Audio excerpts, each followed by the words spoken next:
In this example problem, we calculate the vapor pressure for a strong electrolyte solution. The problem reads, calculate the vapor pressure of a 5.31 molar sodium chloride solution at 25 degrees Celsius.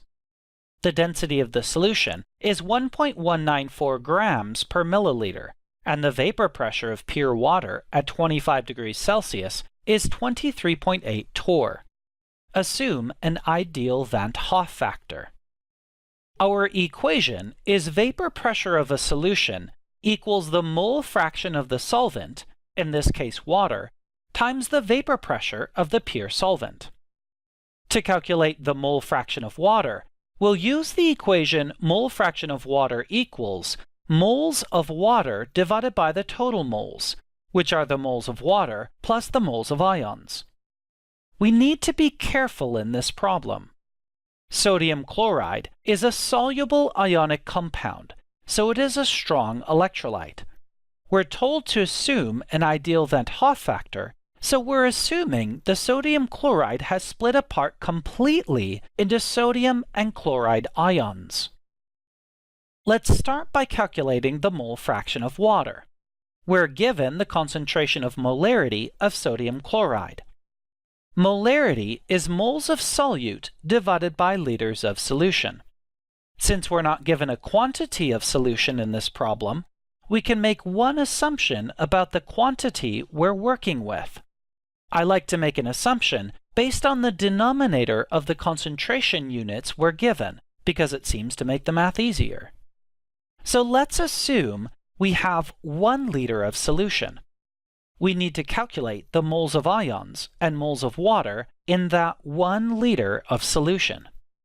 We can use dimensional analysis to convert 1 liter of solution to moles of ions. The molarity of NaCl lets us convert from liters of solution to moles of NaCl. Then we can convert from moles of sodium chloride to moles of ions.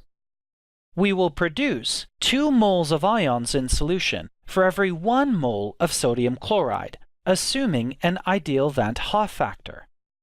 The actual Van 't Hoff factor may be lower with ion pairing. Completing the calculation, we get 10.62 moles of ions.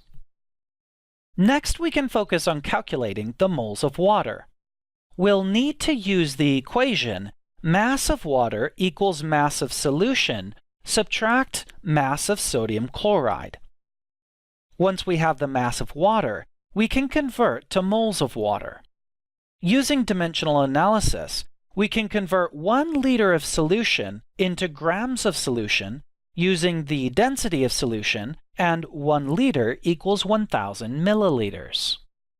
We should get 1,194 grams of solution. We can also use dimensional analysis to convert from liters of solution to grams of sodium chloride using the molarity of sodium chloride and its molar mass. We should get 310.3 grams of sodium chloride. We can plug these values into our equation for the mass of water, and we'll get 883.7 grams of water. Now that we have the mass of water, we can convert to moles. Using dimensional analysis and the molar mass of water, we get 49.05 moles of water. With both the moles of ions and moles of water, we can now calculate the mole fraction of water. Plugging in our numbers, we should get 0.822 for the mole fraction of water. Going back to our equation for the vapor pressure of a solution, the mole fraction of water, our solvent, times the vapor pressure of pure water at 25 degrees Celsius gives us a vapor pressure of solution of 19.6 torr.